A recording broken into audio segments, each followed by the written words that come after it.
After everything, humiliation, accusation, my unborn children, should I go back there or stay where I am? I'm scared. Please come home. After everything, I want to make things right. can we ever be the same again? I don't know. Then we must rebuild slowly. No, not again! The debt remains unpaid. I have given enough. Leave my family alone! I tried to stop it. The debt is not paid. Leave my family alone. One final sacrifice remains. No! Thank God. Welcome home. I never thought I would return. This is your home. Eh? I have brought enough suffering.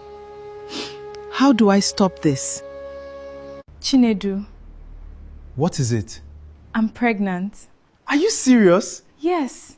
This time nothing will happen. Why are you here?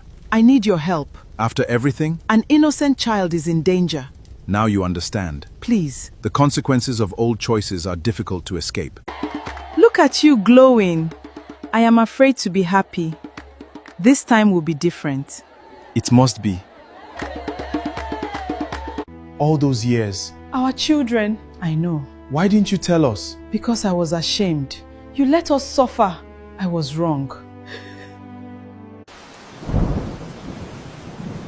Chinedu, get the midwife. Hold on.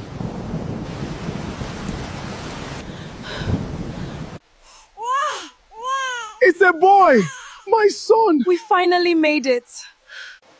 Our child is so beautiful. Yes, our little blessing. We will protect you. Our little one is so peaceful. He is our blessing in this storm. The ancestors watch over us.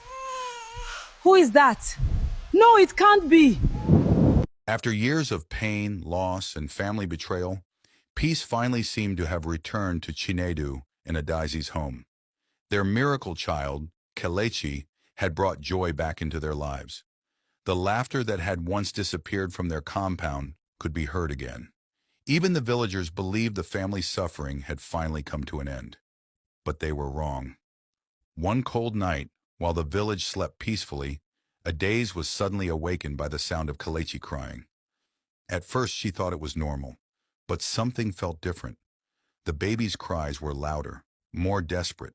She quickly carried him into the light, and what she saw made her blood run cold. Strange marks had appeared on Kelechi's chest, marks that had never been there before.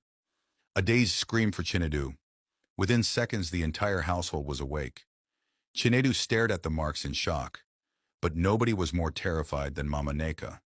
The moment she saw the marks, the color drained from her face. She knew exactly what they meant. The past she had spent years trying to hide had finally found them. The next morning, they took Kelechi to the village clinic. The nurse examined the child carefully but could find no explanation. Nobody could understand where the marks had come from. As everyone worried about the baby, Mama Neka quietly slipped away. She sat alone behind her hut and wept. For years she had carried a terrible secret, a secret she believed had died long ago. But now that secret was coming back for her family. Days later, a wealthy stranger arrived in the village. His name was Chief Damian. He was respected, powerful, and carried himself like a man who feared nothing. The villagers welcomed him warmly, but while everyone else celebrated his arrival, Mama Neka looked terrified because she recognized him, and she knew he had not come to the village by accident. He had come for something, or someone. Then something even more frightening happened. Late one night, a shadow slipped silently into Chinedu's compound. The stranger moved carefully through the darkness until he reached baby Kelechi's cradle. A hand slowly stretched toward the sleeping child. But before the intruder could act, Ngozi suddenly appeared, carrying a lantern. The shadow fled into the darkness. The entire village woke up to the news. Someone had tried to take Kelechi. Fear spread quickly. People began asking questions. Why would anyone want an innocent child? What made Kelechi so important? And why was Mama Neka so afraid? As the days passed, Chinedu became suspicious of Chief Damian. Something about the man didn't feel right. The more he investigated, the more questions he found. Meanwhile, Mama Neka finally decided it was time to reveal part of the truth. Gathering Chinedu and Adaezi together, she confessed that many years ago she had made a terrible mistake. A mistake connected to powerful people. People she thought she had escaped forever. But before she could explain everything, she stopped. Fear filled her eyes. Some secrets, she said, were dangerous enough to destroy entire families. The warning came too late. One night, Adaeze woke up suddenly. The room was unusually quiet, too quiet. She looked toward Kelechi's cradle, and her heart nearly stopped. The cradle was empty. Kelechi was gone.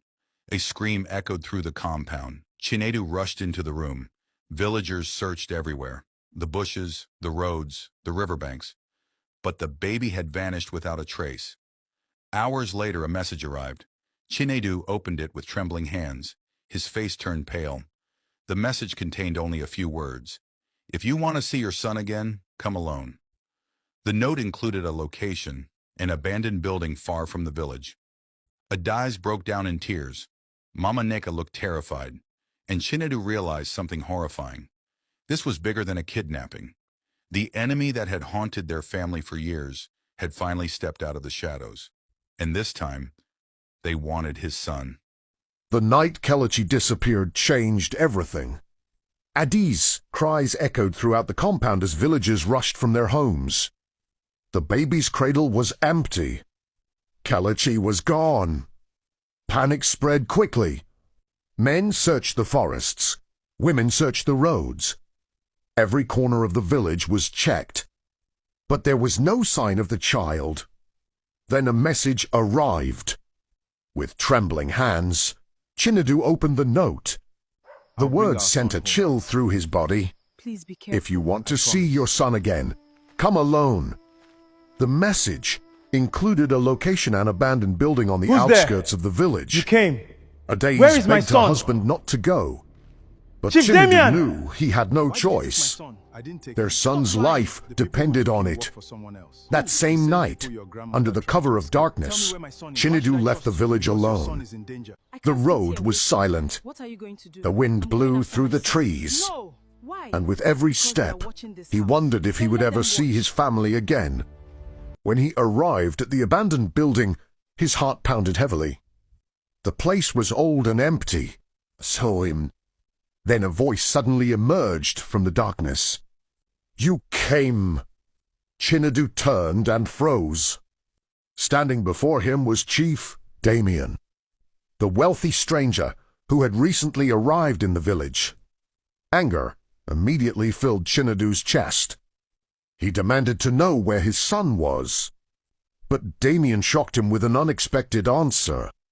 According to Damian, he was not the one who had taken Kelechi. Instead, he claimed that the kidnappers worked for a far more dangerous man. A man connected to Mama Neka's dark past. At first, Chinedu refused to believe him. But Damian revealed information that nobody else could have known. Information about Mama Neka's secrets. Information about a powerful organization she had once been part of. For the first time, Chinedu began to wonder if Damian was telling the truth. Back in the village, Adaeze could no longer sit and wait. Every moment without Kelechi felt like torture. Ignoring everyone's warnings, she decided to search for her son herself. Ngozi refused to let her go alone. Together, the two women secretly left the compound and followed a trail into the forest. At first, everything seemed quiet. Then suddenly from every direction, the women were surrounded. Fear gripped Adaeze's heart. She realized they had walked straight into a trap. Far away, Chinedu received news that his wife was in danger. Without wasting a second, he and Damian rushed toward the forest. The race against time had begun. Fortunately, they arrived before it was too late. The attackers fled into the darkness. And for the first time in days, Chinedu and Adaeze were reunited. But their happiness was short-lived. Kelechi was still missing. And every hour that passed made the situation more dangerous. Meanwhile, Damian finally revealed another secret. He showed Chinedu an old photograph. In the picture stood a younger Mama Nika.